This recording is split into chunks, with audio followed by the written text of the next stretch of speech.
Bonjour, chers amis téléspectateurs.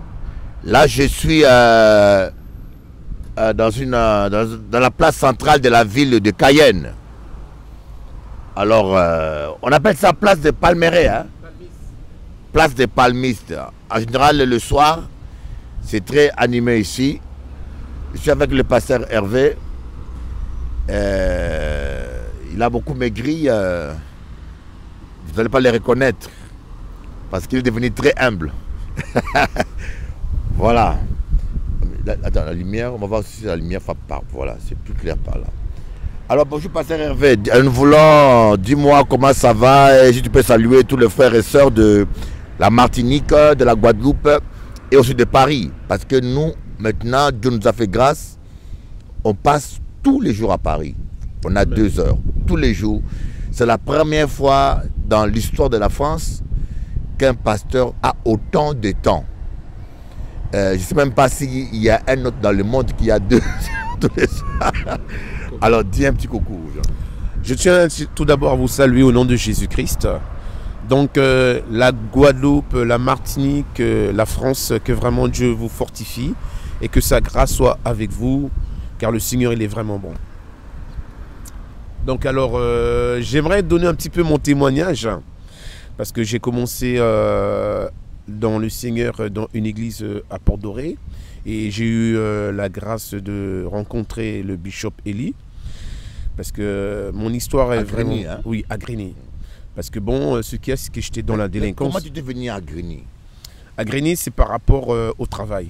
Ah bon? Oui, par rapport au travail, parce que j'étais manager. Oui. Donc c'est comme cela que je suis venu à Grigny. Parce que j'ai trouvé du travail et j'ai trouvé un appartement là-bas à Grigny Centre.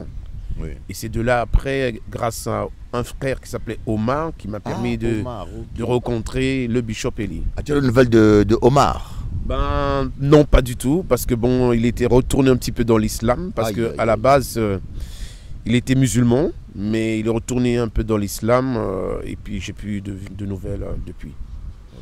Donc vraiment pour vous dire une chose, que vraiment Dieu est un Dieu merveilleux, il est fidèle, parce que là maintenant ça fait plus de 28 ans, bientôt 28 ans que je suis dans le Seigneur, et je sers Dieu jusqu'à aujourd'hui, malgré les difficultés. Donc on a eu des moments formidables avec le bishop Eli quand on était à Grigny. C'est là que bon, j'ai appris à prier, à chasser les démons comme le bishop Eli. Chasseur de démons. Chasser des démons. Et à me consacrer vraiment parce que je menais une vie aussi qui n'était pas trop agréable au niveau de l'impureté sexuelle, l'impudicité. Donc moi j'étais dans les gangs depuis l'âge de 18 ans que je suis arrivé en métropole. J'ai commencé à fréquenter des gens qui ne faisaient pas. Et il s'avère que je suis tombé dans les gangs. Donc on volait, on se battait. Et c'était un mode de vie que j'aimais, jusqu'au jour où je m'apprêtais à commettre un meurtre, et notamment cet ami qui a eu cette rencontre avec Jésus-Christ, Omar, il est venu me commettre un meurtre. Oui. Vous voulez tuer Omar? Non, pas Omar quand même. C'est-à-dire une déception amoureuse. Voilà, c'était une femme. Vous voulez tuer la fille? Voilà, elle s'appelait Laetitia. Laetitia? Oui. Ça s'appelle Laetitia. C'est une métropolitaine, donc oui. Bon. Et Omar, il m'avait parlé de Jésus-Christ depuis un bon moment. Mais pour moi, ça ne m'intéressait pas, ces histoires de Jésus. Pour moi, Jésus-Christ n'existait pas. Et ce jour-là, il m'a invité lors d'une évangélisation dans une église à Port-Doré. Et quand j'ai été dans cette évangélisation-là, le Seigneur m'a touché. Et c'est là que j'ai donné mon cœur à Jésus-Christ. J'ai fait une rencontre avec lui. Et quand j'ai donné mon cœur à Jésus-Christ, je suis resté dans cette église-là pendant 2 ans.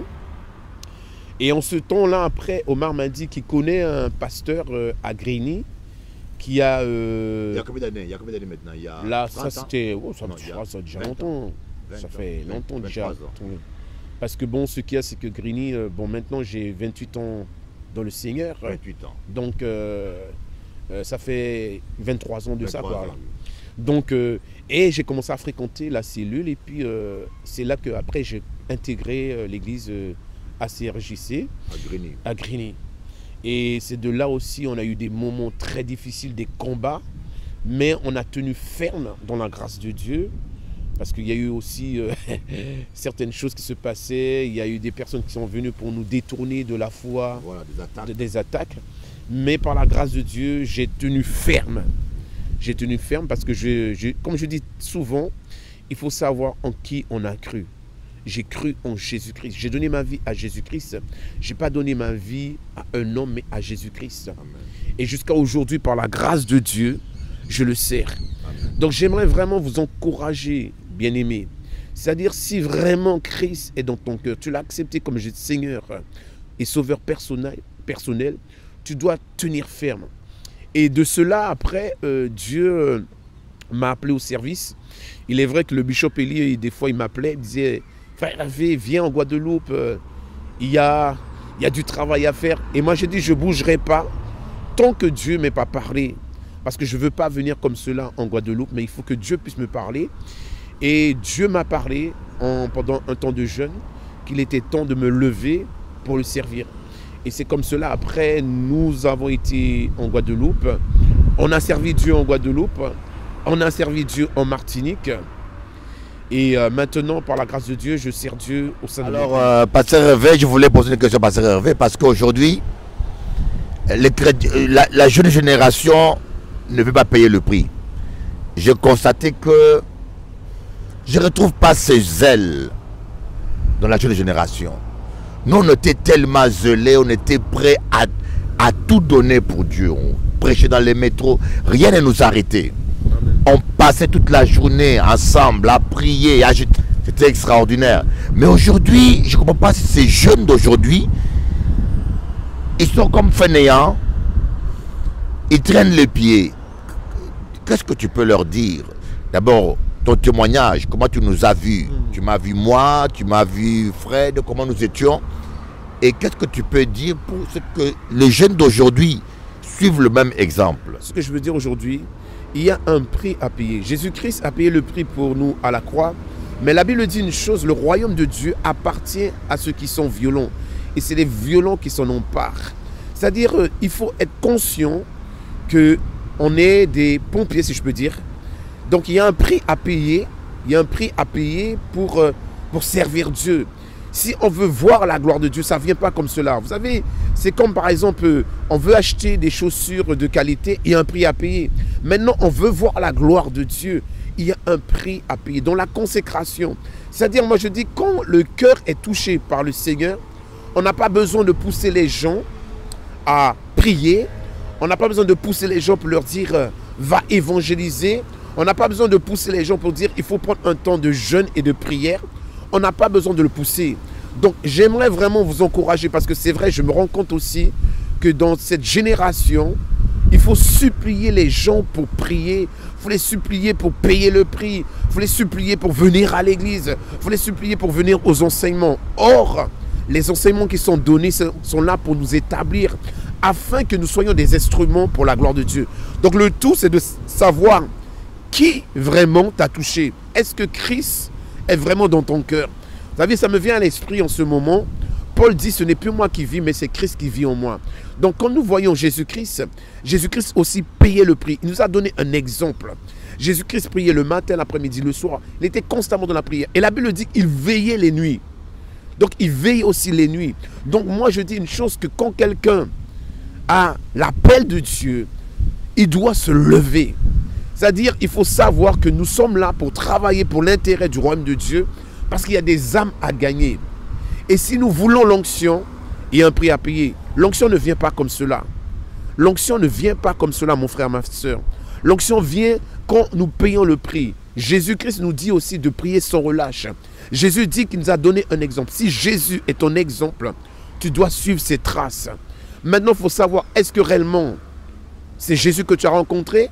Parce qu'aujourd'hui, le problème qu'il y a aussi, c'est que beaucoup de gens rencontrent l'église, ils rencontrent des hommes de Dieu, ils rencontrent la chorale parce qu'il y a une bonne chorale, ils rencontrent l'église parce qu'il y a une bonne décoration. Mais est-ce que vraiment, ils ont rencontré Jésus? Moi, j'ai la conviction que quand quelqu'un a rencontré Jésus, on ne va pas le supplier pour servir Dieu. Je sais une chose, dans cette génération, peut-être qu'il y a la haute technologie, ils pensent que tout est facile. Non, les choses de Dieu, il y a un prix à payer. Et moi, je peux vous dire une chose, j'ai vu le bishop payer des prix. Et moi, j'ai suivi cet exemple-là jusqu'à aujourd'hui par la grâce de Dieu. Au sein de mon assemblée, les gens peuvent vous dire, j'ai pris, je veille avec eux, je prie avec eux. On a 40 jours de jeûne. Je suis là presque tous les jours, par la grâce de Dieu, pour prier avec eux. Je leur montre les exemples. Et je bénis Dieu aussi parce qu'il y a des exemples aussi dans notre église. Je vois des jeunes. Mais c'est vrai qu'aujourd'hui, je me suis rendu compte aussi, il y a aussi des jeunes aussi qui sont pressés pour entrer dans le ministère sans payer le prix. On ne rentre pas dans le ministère comme cela. Il y a un prix à payer, mon ami. Donc, bien aimé, je vous encourage vraiment à prendre une décision. Si toi, tu as l'Esprit de Dieu en toi, prends une décision ferme en disant, Seigneur, je vais payer le prix pour voir ta gloire, afin que je sois un canal de bénédiction pour ton roi. Pasteur Hervé, dis-moi un peu, j'ai une question à te poser. Parce que nous avons été ensemble, tu es encore plus jeune. Tu avais 18 ans, 19 ans, 20 ans à Grigny. Non, quand j'arrivais à Grigny, j'avais 20 ans. 20 ans, oui. 20 ans, j'ai fait 2 ans d'Andoré. Oui. Et tu as vu, il y avait des jolies nanas. Bah oui. Mais tu nous as jamais eu dans ces histoires de péchés des sexes. Même tous les jeunes suivaient l'exemple. On ne connaissait pas, même les filles venaient même dormir chez moi. On ne connaissait pas ces bêtises-là. Et j'aimerais te poser une question. Un pasteur ou un ancien qui tombe dans le péché, est-ce que c'est normal de le sanctionner ou pas? Parce qu'aujourd'hui, les chrétiens prennent ça mal. Ah, c'est méchant. Donne-moi ton opinion sur ça. Aujourd'hui, ce qu'il y a, c'est que aujourd'hui, dans l'église, on est un peu trop sentimentaliste. Quand quelqu'un a péché, il est ancien, il est pasteur, peu importe, quand il est leader, s'il a péché, c'est normal qu'on puisse le faire asseoir. C'est normal. Parce qu'il doit maintenant réaliser le dégât qu'il a fait. Donc c'est normal. Et c'est biblique. C'est biblique. Même Paul dit une chose. Il y avait quelqu'un dans Corinthiens, la Bible dit que, en plus, il n'était même pas un serviteur de Dieu. Cet homme-là, il avait pris la femme de son père. Mais Paul, il n'était pas là, mais il a dit, moi, j'ai déjà jugé une telle personne. Donc, nous voyons aussi une chose, c'est qu'aujourd'hui, il y a trop de sentimentalisme dans les choses de Dieu. Quand quelqu'un, ça ne veut pas dire que quelqu'un ne peut pas commettre une erreur. Mais maintenant, on peut le sanctionner maintenant pour qu'il puisse réfléchir et être conscient que l'œuvre de Dieu, ce n'est pas n'importe quoi. On pêche, on pêche avec une sœur ou on pêche avec une femme mariée, c'est normal qu'on soit sanctionné et c'est biblique. C'est biblique d'être sanctionné, c'est normal. Aujourd'hui, moi je dis, même au sein de mon église, moi je ne blague pas sur ça. Quand quelqu'un pêche et qu'il sert Dieu, il faut qu'il s'assied. Maintenant, non pour le détruire, mais pour l'amener maintenant à une repentance, afin qu'il examine son état et que réellement après, bon, par la grâce de Dieu, qu'il se relève. Mais c'est normal, c'est biblique. C'est biblique. Pasteur Hervé, je voulais te poser une question. Qu'est-ce que tu as vécu avec moi? Ben, tu as fait depuis l'âge de 20 ans et tu es venu en Guadeloupe, tu as pris ma fille. Et je bénis Dieu parce que tu fais ma fierté. Je peux dire que j'ai formé un pasteur dont je suis fier. Parce que tu as été exemplaire. On t'a jamais eu dans de péché sexuel. Tu as pris une et tu t'es bien casé. Amen. Oui, donc j'aimerais donner un peu le témoignage. Est-ce que tu as connu les histoires des sexes dans notre milieu? Je peux le dire devant Dieu. Devant Dieu, parce que Dieu nous voit. Depuis que j'ai pris conscience, parce qu'il y a un moment donné, au départ de ma vie chrétienne, parce que bon, j'étais dans l'impudicité à outrance, j'avais une malédiction sur ma vie. Et je me rappelle très bien, il y a un moment donné, j'ai succombé. J'étais voir le pasteur Élie. Et j'ai amené cette fille-là vers le pasteur Élie. Et il a parlé du Seigneur avec elle, mais elle ne voulait pas prendre position pour le Seigneur. Et le pasteur Élie lui a dit, veux-tu que je puisse te bénir? Et cette fille lui a dit oui. Et il a prié pour elle. Et elle est tombée. Et les démons ont commencé à se manifester. Et quand j'ai vu ça, ça m'a fait comme un électrochoc. Et depuis ce jour, j'ai pris l'engagement de me garder dans la sanctification. Et j'ai commencé à me consacrer. Et là, devant Dieu, je peux vous le dire, j'ai rencontré mon épouse, Gladys. On a fait 1 an et demi. Jamais on a eu des rapports sexuels hors mariage. Et elle aussi, elle avait la crainte de Dieu. Jamais dans l'œuvre de Dieu, jusqu'à aujourd'hui, jamais quelqu'un peut me dire qu'on m'a vu. C'est vrai, il y a eu des histoires qu'on a racontées à mon sujet, que j'ai couché avec des femmes, même en Guyane, en Guadeloupe, Martinique, oui. Quand je suis arrivé en Guyane, on m'a dit que oui, à la plage, le pasteur Hervé. Or, moi, je fais des baptêmes, il y a des gens qui sont là. Et ma femme peut vous dire que moi, je ne suis pas quelqu'un qui sort beaucoup. Donc, on m'a vu à la plage, que je couchais avec les femmes dans l'église. Bon, ça, c'est courant. On est là pour salir, mais c'est l'œuvre de Dieu. Mais par la grâce de Dieu, dès que j'ai compris que mon corps appartient à Dieu, que je suis le temple du Saint-Esprit, je me suis gardé par la grâce de Dieu. Je ne dirais pas que c'est par ma force, mais c'est par l'Esprit de Dieu. Parce que j'ai mis ma confiance en Dieu. Je peux dire aussi, dans les 9 ans de célibataire, il y a eu des moments difficiles.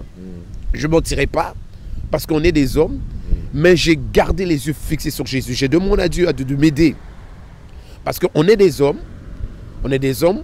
Ce n'est pas du sang, c'est pas de l'eau qu'il y a dans notre corps, c'est du sang. Mais des hommes. Oui. Et on est des bons nègres. Et par la grâce de Dieu, je me suis appuyé sur le Seigneur. Et le Seigneur m'a toujours gardé. Et moi, je dis, Seigneur, que tu me gardes jusqu'à la fin où je quitterai cette terre, que tu me gardes fidèle à toi. Et avec ma femme aussi, j'ai eu des attaques aussi, mais on se maintient dans la prière. Et Dieu nous a toujours préservés, m'a toujours préservé. Et je bénis Dieu pour cela. Donc moi, je peux dire une chose. Si tu mets ta confiance en Jésus-Christ, il est celui qui peut te garder dans une vie de sainteté, de te garder dans une vie de pureté. Il faut que tes pensées, ton âme, ton corps soient conservés purs. C'est ce que la Bible dit. Que ton esprit, ton âme et ton corps soient conservés purs pour le Seigneur. Donc maintenant, il faut savoir réellement qui tu sers. Est-ce que tu sers un homme ou est-ce que tu sers le Dieu véritable? Celui qui dit « je suis saint » et Dieu ordonne que nous soyons saints. Donc moi je dis une chose, le problème qu'il y a aussi, c'est qu'il y a beaucoup qui ne traitent pas leur problème d'impudicité ou d'adultère. Il faut traiter ce problème-là. Si toi tu es serviteur de Dieu et tu n'as pas traité ce problème-là, ça va te poursuivre un jour. Ça va te rejoindre que tu le veuilles ou pas. Donc traite ce problème-là. Maintenant, si tu as besoin d'aide, tu peux aller voir des hommes de Dieu et tu confies cela. Des hommes de Dieu qui savent garder leur bouche aussi. Qui se gardent leur bouche et qui prient avec toi pour que réellement Dieu puisse te bénir et qu'il puisse te délivrer de cela. De nous arrêter, en cas que vous êtes content. Voyez, lorsque nous parlons, nous avons des témoins. Moi, je peux témoigner sur le pasteur Hervé. Je ne l'ai jamais eu dans des cochonneries. C'est vraiment un homme humble qui a toujours été comme un fils obéissant, humble. Je n'ai jamais entendu pasteur Hervé parler mal de moi, quoi que ce soit.